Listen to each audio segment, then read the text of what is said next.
Praise the lord. ఈ రోజు దేవుని వాక్యము మన జీవితాలలో దేవుని ఆశ్చర్య కార్యములు.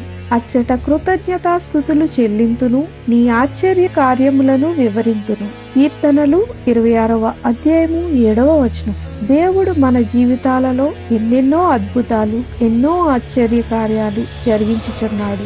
అనుదినము ఆయన కృపతో మనలను జ్ఞాపకం చేసుకుంటూ ప్రతి సమయంలోనూ మన వెంటే ఉండి మనము నడవవలసిన త్రోవను చూపించిన దేవుడు రాబోవు దినములలో, సంవత్సరాలలోనూ తన వాత్సల్యమును మనపై కురిపించునుగాక.